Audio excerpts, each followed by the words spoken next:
ఒకటండి తెలంగాణ రాష్ట్రంలో జూన్ 2వ తేదీన తెలంగాణ రాష్ట్ర ఆవిర్భోత్సవ దినోత్సవం నుంచి తెలంగాణ రాష్ట్ర విద్యా సంవత్సరం ప్రారంభమవుతుంది. ఈ విద్యా సంవత్సరం ప్రారంభం కంటే ముందు తెలంగాణ రాష్ట్రంలో విద్యా వ్యవస్థ ఎట్లుంది? విద్యా వ్యవస్థలో తీసుకోవాల్సిన మార్పులేంటి? చర్యలేంటని ఎప్పుడు ప్రతి ముఖ్యమంత్రి ఎవరున్నా సరే దాన్ని సమీక్షించి రివ్యూ మీటింగ్ చేసిన తర్వాత నిధులు ఇచ్చి అభివృద్ధి చేసి మొత్తం తెలంగాణ రాష్ట్రంలో ఉన్నటువంటి విద్యార్థుల అభివృద్ధి కోసం చర్యలు తీసుకునేవాళ్ళు. కానీ ఈ సంవత్సరం దురదృష్టవశాత్తు అట్లాంటి ప్రయత్నాలు ఏం జరగట్లేదు.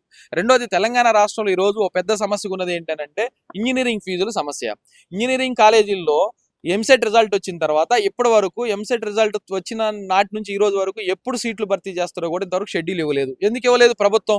ఇప్పటిదాకా ఎందుకు ఇంత తాస్తారం చేస్తుందో మాకు అర్థం కాని పరిస్థితి. ఎందుకు ఇవ్వట్లేదు అని అంటే ఈ రోజు బయట ప్రైవేట్ ఇంజనీరింగ్ కాలేజీలు లక్షల రూపాయల డొనేషన్లు తీసుకొని బి కేటగిరీ సీట్లు అమ్ముకుంటున్నారు. అసలు కన్వీనర్ కోటా సీట్లు పూర్తి కాకుండానే, కన్వీనర్ సీట్లను నింపకుండానే, కన్వీనర్ సీట్ల భర్తీ కోసం షెడ్యూల్ రాకుండానే ఈ రోజు విద్యార్థి తల్లిదండ్రుల దగ్గర నుంచి సగానికి సగం మందిని క్వాలిఫై కాలేదు కాబట్టి విద్యార్థి తల్లిదండ్రులు అందరినీ కాలేజీలు పోతుంటే కూర్చోబెట్టి వాళ్ళు ఇచ్చే కౌన్సిలింగ్ ఏంటంటే మా దగ్గర 25 లక్షల రూపాయల డొనేషన్ ఉంది, మీరు ఎంత కడతారు చెప్పండి.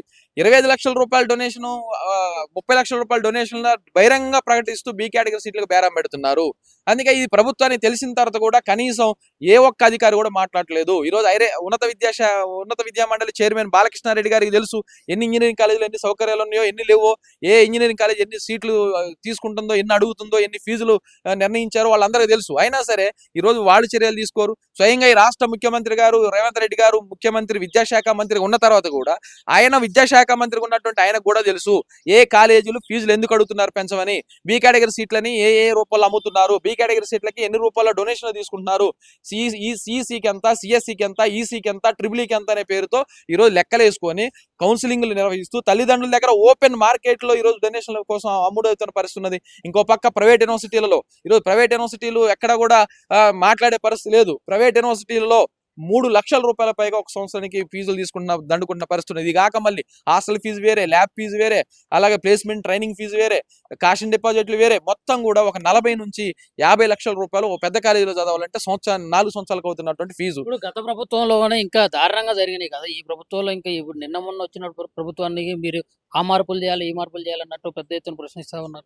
ఎందుకనంటే గత ప్రభుత్వంలో జరిగినాయి కాబట్టే కదండి. గత ప్రభుత్వంలో ఇది జరిగింది కాబట్టే మేము వస్తే ఇది చేయమనే కదా కాంగ్రెస్ వచ్చింది. కాంగ్రెస్ వస్తే కాంగ్రెస్ రావాలి, మార్పు కావాలనే నినాదమే కదా తీసుకుంది. గతంలో కేసీఆర్ గారు ప్రభుత్వం ఉన్నప్పుడు ఈ ప్రభుత్వం అన్ని అక్రమాలు చేసింది, బి కేటగిరీ సీట్లని వాళ్ళు అమ్ముకునేలాగా చేసింది. మేము ఆన్లైన్లో పెట్టి భర్తీ చేయండి అని అడిగితేనే కదా మేము వస్తే అన్ని పారదర్శకంగా ఉంటాయి, మేము వస్తే అన్ని పారదర్శకంగా చేస్తాం, మేము వస్తే రియంబర్స్మెంట్ ఇస్తాం, మేము వస్తే ఇంజనీరింగ్ వ్యవస్థను మార్పు చేస్తాం, అందరికి పేద విద్యార్థులకు ఇంజనీరింగ్ విద్య అందేలాగా చేస్తాం చెప్పి కదా వచ్చింది. మరి మీరు కూడా వాళ్ళ చెప్పుల్లోనే కాలు పెడితే ఇంకా మేము ఎవరిని అడగాలి? మీరు కూడా వాళ్ళలాగానే విద్యా వ్యవస్థ ధ్వంసం అవుతుంటే చూస్తూ ఊరుకుంటే ఇంకా మేము ఎవరిని అడగాలి? అందుకే మేము అడిగేది ఏంటంటే ముఖ్యమంత్రి గారు విద్యాశాఖ మంత్రికి ఉన్నప్పుడైనా విద్యాశాఖ బాగుండాలి, ముఖ్యమంత్రి గారు విద్యాశాఖ మంత్రికి ఉన్నప్పుడైనా పేద విద్యార్థులకి ఇంజనీరింగ్ విద్య అందాలి, డొనేషన్లు పోవాలి, డొనేషన్ లేకుండా సీట్లు ఇవ్వాలి, అర్హులకి ఇవ్వాలి, న్యాయమైన వారికి ఇవ్వాలి. అందుకే బి కేటగిరీ సీట్లు అన్నింటినీ మీరు ఆన్లైన్ చేయమండి అని చెప్పి మేము అడుగుతున్నాం. ప్రైవేట్ యూనివర్సిటీల మీద నియంత్రణ చేయమని మేము అడుగుతున్నాం. ఈరోజు ప్రైవేట్ యూనివర్సిటీలు ఎవరికి వాడు ఫీజు నిర్ణయించుకొని అంత పెంచుకునే పరిస్థితి ఎందుకని అడుగుతున్నాం. దానితో పాటు తెలంగాణ రాష్ట్రంలో 4 ప్రైవేట్ యూనివర్సిటీలు వచ్చినాయి. బయట నుంచి యూజీసీ అనుమతులు లేవు, ఏఐసిటి అనుమతులు లేవు, 4 ప్రైవేట్ యూనివర్సిటీలు వచ్చి ఇక్కడ వాడు దాని పేరు ఒకటి ఎన్ఐఏటి అని చెప్పేసి next wave institute of advance technology lift start అనే ఒక యూనివర్సిటీ, ఇంకో 2 యూనివర్సిటీలు అమెరికా నుంచి ఆపరేట్ చేస్తున్నారు. నానక్రామ్గూడలోని ఫైనాన్షియల్ డిస్ట్రిక్ట్ లోని అపార్ట్మెంట్లు తీసుకొని అపార్ట్మెంట్ల ద్వారా అక్కడి నుంచి వాళ్ళ ఐఐటీలు లాగానో లేదంటే ఎన్ఐటీలు లాగానో మేము నడిపిస్తాం, మీ విద్యార్థులకి మేము ప్లేస్మెంట్ ఇప్పిస్తాం అనే పేరుతో ఈరోజు కోచింగ్లు ఇస్తున్నాం అంటున్నారు. 8 లక్షల రూపాయల సంవత్సరానికి ఫీజు తీసుకుంటున్నారు. 4 ఏళ్లకి ఎంత అవుతుందండి? దానికి హాస్టల్ ఫీజులు ఏంటి? మరి దీని మీద ఎవరు అజమాయిషి ఉండాలి? అలాంటి యూనివర్సిటీల మీద ఎస్ఎఫ్ఐ నుంచి మరి మీరు ఎట్లాంటి చర్యలు తీసుకున్నారు? మరి ఎట్లాంటి కార్యాచరణతో మరి ముందుకు పోవాలనుకుంటున్నారు? మరి దాన్ని అసలు వాటిని ఆపేటటువంటి ప్రణాళిక ఏంటి? అంటే అవి మీరు అంటున్నారు యుఎస్సి నుంచి వచ్చినాయి అన్నారు, అసలు పర్మిషన్ లేవన్నారు. అవి ఇంకా భయంకరంగా ఇప్పుడు మల్లారెడ్డి యూనివర్సిటీ ఇట్లాంటి వాటి యూనివర్సిటీల కన్నా కానీ భయంకరంగా ఫీజులు కూడా వసూలు చేసేటటువంటి పరిస్థితి ఉంది. పేద కుటుంబం నుంచి వచ్చినటువంటి విద్యార్థుల రక్తం కూడా పీల్చే అవకాశం ఉంది. మరి వాటిని ఏ విధంగా అడ్డుకోబోతున్నారు? అందుకని దాని మీద ఈ రోజు మేము పత్రికా విలేకరుల సమావేశం పెట్టి ప్రకటించాం, ప్రభుత్వానికి అప్పీల్ చేశాం, ఉన్నత విద్యా మండలి చైర్మన్ కి లేఖ పంపాం, ఆయన కూడా చర్యలు తీసుకొని చెప్పాం. ప్రభుత్వం స్పందించకపోతే మేము మా కార్యాచరణ ప్రకటిస్తాం. అవసరమైతే ఆ యూనివర్సిటీలు ఎక్కడైతే నడుస్తుందో అక్కడ పోతాం, ఆందోళన చేస్తాం, ప్రభుత్వం దృష్టికి తీసుకెళ్తాం, విస్తృతంగా ప్రచారం చేస్తాం, తల్లిదండ్రులందరికీ ఇందులో చేరొద్దని తల్లిదండ్రులందరూ జాగ్రత్త వహించాలని కూడా మేము మా ఆర్గనైజేషన్ మా సంఘం తరపున ఆ కార్యాచరణ తీసుకుంటాం. ప్రభుత్వం దగ్గరికి తీసుకెళ్లి ఈ సమస్యని ప్రభుత్వం ద్వారా పరిష్కారం చేసేలాగా ఒత్తిడి తీసుకొచ్చే ప్రయత్నం ఇప్పుడు చేస్తాం. మీరు పైకేమో ఇట్లా మాట్లాడినప్పటికీ కూడా ఇట్లాంటి యూనివర్సిటీలకి కొన్ని యూనివర్సిటీకి మీరు టై అప్ అయ్యి అంటే విద్యార్థులని జాయిన్ చేపించడం గాని, అడ్మిషన్‌కి ఇంత అని చెప్పి కమిషన్ కూడా తీసుకుంటారని అన్నట్లు కూడా బయటైతే ఉంది. వాస్తవానికి మరి అది ఎంతవరకు వాస్తవం? మరి అది చేసేటోళ్ళు ఎవరు? తప్పుడు అంటే ఎస్ఎఫ్ఐ అనేది కాకుండా మిగతా తప్పుడండి మిగతా మిగతా విద్యార్థి నాయకుల, విద్యార్థి సంఘాలు కూడా ఈ విధంగా ముందుకెళ్తున్నట్టు కూడా ఉంది. లేదంటే తప్పుడు అవగాహన అది మీది. అది ఎస్ఎఫ్ఐ ఎప్పుడు మేము విద్యార్థి సమస్యల పరిష్కారం కోసం, విద్యార్థి హక్కుల కోసం పోరాడే సంఘం మాది. ఏదో కమిషన్ల కోసమో, ఒక యూనివర్సిటీలో అడ్మిషన్ చేర్పిస్తామనో, ఇంకో దగ్గరనో మేము అట్లా చేసే సంఘాలు కావు. అట్లా చేసే సంఘాలు ఏమన్నా ఉంటే మీరు చర్య తీసుకోండి, బయట పెట్టండి, నిలబెట్టండి. మీడియా ముఖంగా వాళ్ళని అందరూ నిలబెట్టి ఆ చర్యలు తీసుకునే ప్రయత్నం చేయండి తప్ప, మేము విద్యార్థుల హక్కుల కోసం పోరాడే సంఘం మాది. విద్యార్థి సమస్యల పరిష్కారం కోసం పోరాడే సంఘం మాది. విద్యార్థి సమస్యలు ఏదున్నా ప్రభుత్వం మీద ఒత్తిడి తీసుకొచ్చి, ప్రభుత్వం మీద పోరాడి మేము జైలుకెళ్ళిన సందర్భాలు కూడా ఉన్నాయి. హక్కుల కోసం, విద్యార్థి హక్కులు కాపాడబడడం కోసం కూడా అట్లాంటి సంఘం మాది తప్ప ఏదో కమిషన్ల కోసమో, కమిషన్లు వస్తాయనో పోరాడే సంఘం అట్లాంటి ఎస్ఎఫ్ఐ సంఘం కాదండి. ఇప్పుడు ఎన్ఎస్యూఏ అటు కాంగ్రెస్‌కి, బీఆర్ఎస్‌వి అంటే బీఆర్ఎస్ సపోర్టు. మరి ఎస్ఎఫ్ఐఏ మరి దేనికి సపోర్టు? మరి మీరు ఎటు ఎవరు కొమ్ము కాసే అవకాశం ఉందన్నట్లు కూడా ఒక ప్రశ్న అయితే ఉంది. వాస్తవానికి మరి ఎటు మరి మీరు? మేము ఎవరి పక్షం కాదండి, రాజకీయ పక్షం. మేము విద్యార్థుల పక్షం, పేద విద్యార్థుల పక్షం. పేద విద్యార్థుల సమస్యల కోసం ఏ ప్రభుత్వం ఉన్నా సరే, అది కాంగ్రెస్ ప్రభుత్వం ఉన్నా పోరాటం చేస్తాం, బీఆర్ఎస్ ప్రభుత్వం ఉన్నా పోరాటం చేస్తాం, ఇతర రాష్ట్రాలలో బీజేపీ ప్రభుత్వం అధికారం ఉన్న దగ్గర పోరాటం చేస్తున్నాం. ఎక్కడైనా సరే ఏ పక్షం మేము కాదు, మేము విద్యార్థుల పక్షం, పేద విద్యార్థుల పక్షం, అందులోని సమస్యలతో హక్కుల కోసం పోరాడుతున్న విద్యార్థుల పక్షం. కాబట్టి ఆ విద్యార్థుల సమస్యలే మా ఎజెండా. ఇప్పుడు ఇంత ముందు కన్నా చూసుకున్నట్లయితే ఎస్ఎఫ్ఐ కొంచెం ఉనికిని కోల్పోతున్నటువంటి పరిస్థితి అయితే కనిపిస్తా ఉంది. ఇంత ముందు ఉన్నటువంటి హడావుడైతే ఇప్పుడు లేదని అంటే ఏం చెప్తారు? లేదండి, ఉనికి అనంటే ఇప్పుడున్నటువంటి మా పోరాటాలు గతంలాగా చేయాలనే అంశాలు కూడా మేము కూడా సమీక్షించుకుంటున్నాం. ఎందుకనంటే కొంత విద్యార్థుల్లో ప్రైవేటీకరణ, ఇతర ప్రైవేట్ విద్యా సంస్థలకు వెళ్ళి చదువుకోవడం ఇట్లాంటి అంశాలు కూడా ఉన్నాయి కాబట్టి మేము గతంలాగానే పోరాటం చేస్తున్నాం. నిన్నగాక మొన్ననే చలో అసెంబ్లీ కూడా పెట్టాం. గత 2 నెలల క్రితం ఈ చలో హైదరాబాద్ పెట్టాం. అలాగే విద్యార్థి సమస్యల మీద పోరాడుతున్నాం, ఉపాధి అంశాల మీద పోరాటం చేస్తున్నాం, ఫీజు రియంబర్స్మెంట్ మీద పోరాటం చేస్తున్నాం, కలెక్టరేట్లు చేసాం. అలాగే ఇతర అంశాలు, అన్ని అంశాల మీద కూడా మేము పోరాడుతున్న పరిస్థితి ఉన్నది. హడావుడి చేయడం అనంటే ఒక మిలిటెంట్ యాక్టివిటీ ఇతరత్ర రూపొందించాల్సిన అవసరం ఉంది. ఆ రూపంలో కూడా మా కార్యాచరణ రూపొందించే ప్రయత్నం, ఆ కార్యాచరణని ప్లాన్ చేసే ప్రయత్నం కూడా ప్రభుత్వం మీద తీసుకుంటున్నాం. ఇప్పుడు గురుకులాలే అసలు బంద్ పెట్టే పరిస్థితి అయితే ఉంది. ఇప్పుడు గిరిజన బిడ్డలు కాబట్టి ఇట్లా వాళ్ళతోనే బాత్రూమ్‌లు కడిగించడం గాని, వాళ్ళ పనులు వాళ్ళే చేసుకోవాలని చెప్పి ఇట్లా చేయడం అన్నట్లు కూడా నిన్న మొన్న ఇట్లా ఒక క్వెషన్ అయితే రైజ్ అయింది విద్యా సంస్థల మీద. దాని గురించి మరి ఎస్ఎఫ్ఐ నుంచి మీరేం మాట్లాడారు? ఒకటండి, తెలంగాణ రాష్ట్రంలో సరే మంచో చెడో గత ప్రభుత్వం కేజీ నుంచి పీజీ వరకు ఉచిత విద్యను అందించాలనే పేరుతో గురుకులాన్ని ఏర్పాటు చేసింది. ఈ గురుకులాలు ఏర్పాటైన తర్వాత కూడా పేద విద్యార్థులు, ప్రధానంగా దళిత, గిరిజన, బహుజన వర్గాలకు సంబంధించిన విద్యార్థులు గురుకులాల్లో చదువుకునే అవకాశం కూడా వచ్చింది.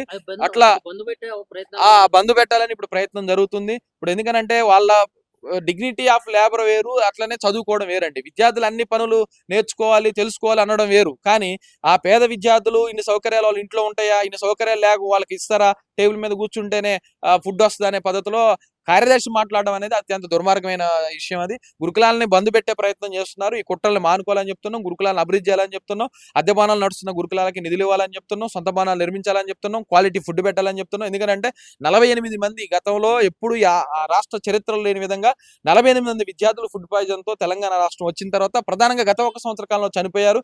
అందుకే మంచి భోజనం పెట్టమంటున్నాం, మంచి వసతులు కల్పించమంటున్నాం, మంచి చదువు అందించమంటున్నాం తప్ప ఇట్లా బాత్రూమ్లు గడించడం కోసం ఇంకో దానికోసం కాదు. ఇట్లాంటి వ్యాఖ్యలు ఐఏఎస్ అధికారి స్థాయిలో ఉండి అలుగువర్షిని గారు చేయడం అత్యంత దుర్మార్గమైన విషయం. కాబట్టి దీన్ని వెనక్కి తీసుకొని గురుకులాలు అభివృద్ధి చేయాలి, గురుకులాలను కాపాడాలి, దీనికి నిధులు ఇవ్వాలి అని చెప్పేసి కూడా మేము ప్రభుత్వాన్ని కోరుతున్నాం. ఇప్పుడు మీరు యూనివర్సిటీల గురించి మాట్లాడారు. యూనివర్సిటీల దాకా కాకపోయినా గానీ ఇక్కడ నారాయణ, శ్రీ చైతన్య అని చెప్పేసి ఈ కార్పొరేట్ విద్యా సంస్థలు పేద ప్రజల రక్తాన్ని పీలుస్తున్నాయి. అక్కడ చాలా ఒత్తిడి చేసి విద్యార్థులు ఆత్మహత్యలు చేసుకున్నటువంటి పరిస్థితి. వాళ్ళ ఫీజుల విషయంలో కూడా తల్లిదండ్రులు ఆత్మహత్యలు చేసుకున్నటువంటి పరిస్థితి. మరి ఇట్లాంటి సందర్భాల్లో మరి ఎస్ఎఫ్ఐ నుంచి మరి పెద్ద ఎత్తున ఏం చేసిందసలు? ఒకటండి, ఇంటర్మీడియట్ బోర్డు ముందు ఆందోళన చేశాం, కాలేజీలు నడుపుతుంటే ఆ కాలేజీల ముందు ఆందోళన చేశాం, చైతన్య, నారాయణ లాంటి దగ్గర అడ్మిషన్ తీసుకోవద్దని చెప్పి చేసాం, ఖమ్మం లాంటి చోట, నల్గొండ లాంటి చోట నారాయణ, చైతన్య సంబంధించిన పిఆర్ఓలని మీరు ఊళ్ళోకి రావద్దు, అడ్మిషన్ల కోసం ఎతకొద్దని చెప్పేసి వాళ్ళని తరిమి కొట్టిన చరిత్ర కూడా ఈ కాలంలోనే రీసెంట్ గా ఎస్ఎఫ్ఐకి ఉంది. కాబట్టి మేము ఖచ్చితంగా ప్రభుత్వానికి అది కూడా చెప్తున్నాం. 181 కాలేజీలకి ప్రభుత్వం ఇప్పుడు అఫీషియల్ గా గుర్తింపు ఇవ్వలేదు. గుర్తింపు ఇవ్వకుండానే వాళ్ళు అడ్మిషన్లు చేశారు. మేము ఇంటర్మీడియట్ బోర్డు కార్యదర్శికి ఎన్ని లేఖలు ఇచ్చామో మీరు పోయి ఒకసారి వెరిఫై చేయండి. ప్రభుత్వానికి ఎన్ని లేఖలు ఇచ్చామో మీరు వెరిఫై చేయండి. ఇంటర్మీడియట్ బోర్డు ముందు ఆందోళన ధర్నా కార్యక్రమం చేసాం, జిల్లా స్థాయిలో ధర్నాలు చేసాం, కాలేజీల ముందు ధర్నా చేసాం. దీని మీద కూడా ప్రభుత్వం ఒక కమిటీని వేయండి. అనుమతులు లేకపోయినా సరే విద్యార్థులు ఎక్కడైతే చేర్పించుకున్నారో ఆ విద్యార్థులందరినీ వెనక్కి రప్పించండి. అనుమతులు లేకుండా చేర్పించుకొని లక్షల రూపాయల ఫీజులు తీసుకుంటున్నటువంటి నారాయణ, చైతన్య లాంటి ఇతర కార్పొరేట్ కంపెనీలు కాలేజీలు ఏదైతే ఉన్నాయో ఆ కాలేజీలన్నింటినీ బ్లాక్ లిస్ట్ లో పెట్టండి అని కూడా మేము ప్రభుత్వాన్ని కోరుతున్నాం. ప్రభుత్వం మేము లేవనెత్తే డిమాండ్లు కావచ్చు, ప్రభుత్వం మేము చేసే అంశాలను కావచ్చు, దీని మీద సరైన చర్యలు తీసుకొని ప్రాపర్ గా స్పందిస్తే ఈ సమస్య పరిష్కారం అవుతుంది. అంటే సరైన చర్యలు అంటే ఎట్లా తీసుకోవాలని మీ మీ మీ యొక్క అనుభవంతో చెప్పండి. ప్రభుత్వం ఇప్పుడు ఫీజులు నిర్ణయించాలి. ఏ కార్పొరేట్ కాలేజ్ అయినా ప్రభుత్వం జీవో ఇచ్చి ఫీజులు నిర్ణయించి ఈ ఫీజుల కంటే ఎక్కువ తీసుకోవద్దని నిర్ణయం చేయాలి. ప్రభుత్వం ఒక కమిటీని అడ్మిషన్ తీసుకునేటప్పుడు ప్రభుత్వం ఒక కమిటీని వేసి అన్ని కాలేజీల్లో ఒకటే లాంటి ఎడ్యుకేషన్ ఉండదు. ఇప్పుడు ఫీజు ఎక్కువ పెట్టినా కొద్దిగా అంటే పిండి కొద్దిగా రొట్టె అన్నట్టు ఎక్కువ ఫీజు వసూలు చేస్తే ఎక్కువ క్వాలిటీ ఎడ్యుకేషన్ అనేది మా పిల్లలకు వస్తుందని ఒక నమ్మకంతో, ఒక విశ్వాసంతో అనేది వాళ్ళు పైసలు పెట్టడానికి అయితే ముందుకెళ్తారు. ప్రభుత్వమే బాధ్యత తీసుకోమనండి. అప్పుడు ప్రభుత్వమే ఇప్పుడు పిండి కొద్ది రొట్టె అనే సూత్రం కంటే ప్రభుత్వమే ఇప్పుడు గురుకులాల్లో అందరికీ ఒకటే కామన్ ఎడ్యుకేషన్ ఇస్తున్నారు కదా. అట్లనే ప్రైవేట్ విద్యా సంస్థలు కూడా ప్రభుత్వం బాధ్యత తీసుకోమని చెప్పండి. ప్రభుత్వం వర్గీకరణ చేయకుండా ఇక్కడ ఇన్ని లక్షల రూపాయలు కడితే ఈ విద్య, ఇన్ని లక్షల రూపాయలు కడితే ఈ విద్య అనే ఒక అసమానత సృష్టించే ప్రయత్నం ఎందుకు చేయాలి ప్రభుత్వమే? ఒకళ్ళకేమో ఏసీ గదుల్లో చదువులు ఉంటాయి, ఒకళ్ళకేమో చెట్టు కింద బ్లాక్ బోర్డుల ముందు చదువులు ఎందుకండి? ప్రభుత్వమే అన్నింటిని స్వాధీనం చేసుకోమని చెప్పండి. ప్రభుత్వమే చర్యలు తీసుకోవాలని మేము కోరుతున్నాం. ప్రభుత్వం వర్గీకరణ చేయండి. ఎందుకు నారాయణ చైతన్యలో ఇన్ని ఫీజులు ఎందుకు ఉండాలి? అంత కామన్ ఫీజులే పెట్టమనండి. ఒకే ఫీజు ప్రభుత్వం నిర్ణయం చేయమనండి. అప్పుడు తల్లిదండ్రులు ఏ క్యాంపస్లో ఆ ఫీజు కట్టుకోగలిగితే అక్కడ పోతారు. ఒకే ఫీజు ఉందనుకోండి, అందరికి ఒకే రకమైన చదువు వస్తుంది కదా.